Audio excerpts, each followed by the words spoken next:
single thing that President Trump says or tweets, especially, what he says and what he tweets speaks for itself, and why he's doing it. And I certainly understand his position on Canada, which was, if you think about how Canada trades with the United States, it is very difficult for example, our dairy farmers, or at least it has been. Again, the negotiations are ongoing, and who knows where it lands. But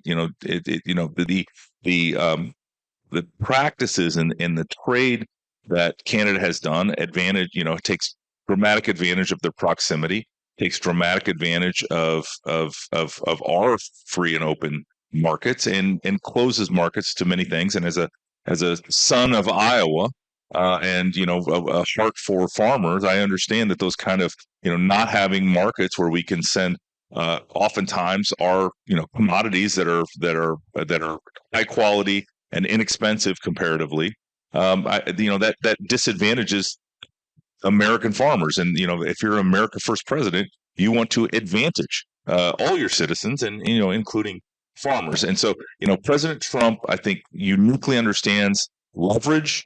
He uniquely understands how to publicly message things, to put issues that have maybe not been talked about enough into the conversation.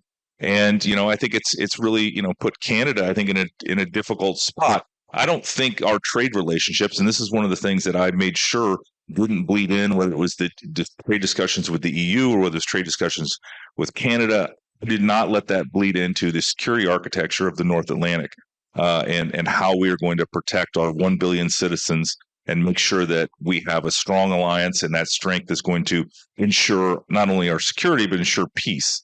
And so, sort of a lot of the issues regarding trade, just not my, remit. And we have plenty of people that deal with that on a daily basis that, are better to talk about kind of any individual country or trading bloc. Yes, I wasn't speaking of Canada purely in terms of trade, though you've answered it that way.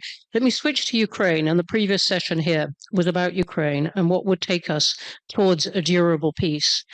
Do you think that there is a risk that a deal with Russia at this point rewards it for taking territory by force?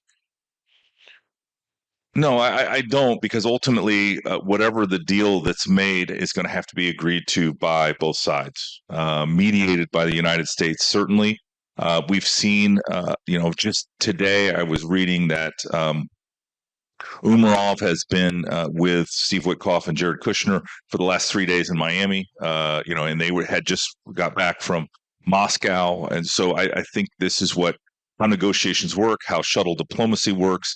And this is probably our best chance. We're close. We're closer than we've ever been to peace. And this is, as President Trump has said, this is a tough situation to get to the right spot.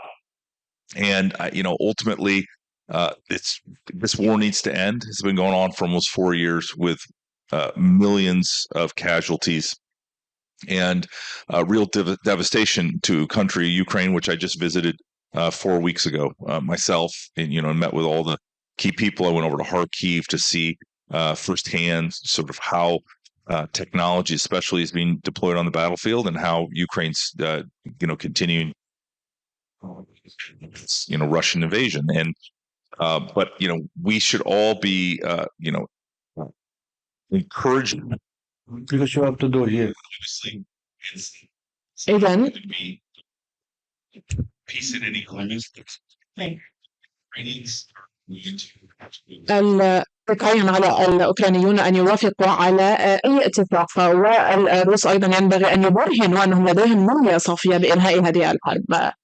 هل أعضاء حلف شمال الأطلسي والأوروبيون منهم بشكل أساسي يؤمنون بأن الناتو سوف تدافع عنهم إذا ما قررت روسيا يوما من الأيام؟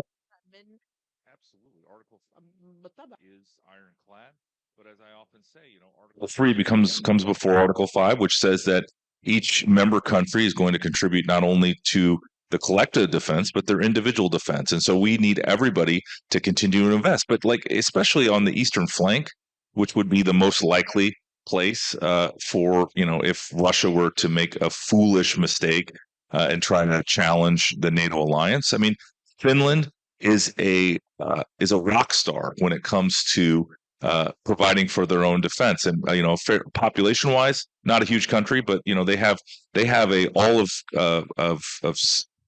country approach, all of society approach that really a lot, many of us could learn from. And then, the Baltics, they're all at 5% already, if not this year, then next year. Poland, certainly a very strong country militarily and continues to get stronger. And all down the line, I was just in Romania several weeks ago, where I saw a fast deployment of French troops to Romania to exercise. And Turkey obviously has the largest army in NATO, and so I feel good about where we are. But could we be better? Sure. Could we be even ready, more ready than we are now? Yes. But at the same time, the United States and all NATO allies take our Article 5 commitments in the treaty very seriously, and we practice, we exercise, we have plans, and we have always looking for ways to get stronger and even increase deterrence from where we're at today. So I don't the likelihood of that happening anytime soon, if at all, I think would be very low. But at the same time, I've said this before, Russia is very reckless, and ultimately you can't predict what they will do. The hybrid threats and activities have been, well documented. And so we just need to continue to get stronger and to make sure that we don't demonstrate an inch of weakness, because we're not weak. NATO is not only strong now, but, as we continue to implement the 5% commitment from The Hague, I think we're going to be, really not only the strongest alliance in the history of the planet, but really a dramatic force to be reckoned with. Mm-hmm. We're in the Middle East. The national security strategy talks about, thankfully, a striking word, the US being able to withdraw somewhat from the Middle East. What does that mean, including for the large military base here in Qatar?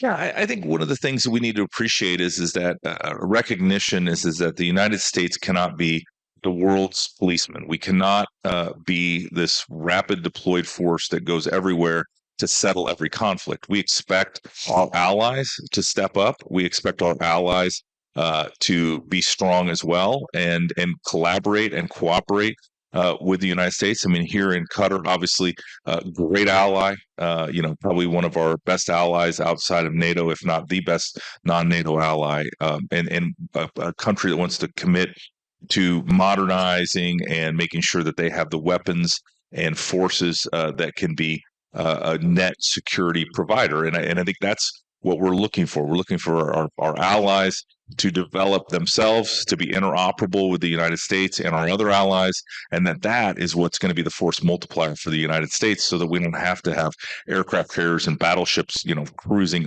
everywhere at all times, that we can rely on our friends and partners and allies to do some of that heavy lifting as well. And at the same time, the United States provides unique capabilities, and I think we're always going to have those conversations both on a bilateral level, inside of NATO and elsewhere, to talk about who can bring what capabilities, how ready are they. I mean, it's a very sophisticated way of doing things. Only the United States can do it, and we will continue to lead, but we're going to obviously expect others to step up and not just be, hope that the United States shows up, with our Marines or our Army or Air Force, Navy at any given time, just because there's a crisis that could have been resolved at the regional level. So I think for me, the national security strategy, as I've had a chance to digest it just over the last less than 48 hours, I think I woke up yesterday and it was in my inbox. Is the world is with you on that. Yeah, is a clear-eyed statement of not only the United States continuing to do what it wants to do, but a refocusing again on our priorities. And I said it, it's the homeland. I just want to be clear though. Are you calling for Middle Eastern countries to spend more on defense? Yeah, I think the NATO standard is now the worldwide standard. I think the 5%. And the formula that we developed is the worldwide standard. I think we expect countries to dramatically increase their own defense capabilities. Obviously, U.S. weapons and munitions are the best.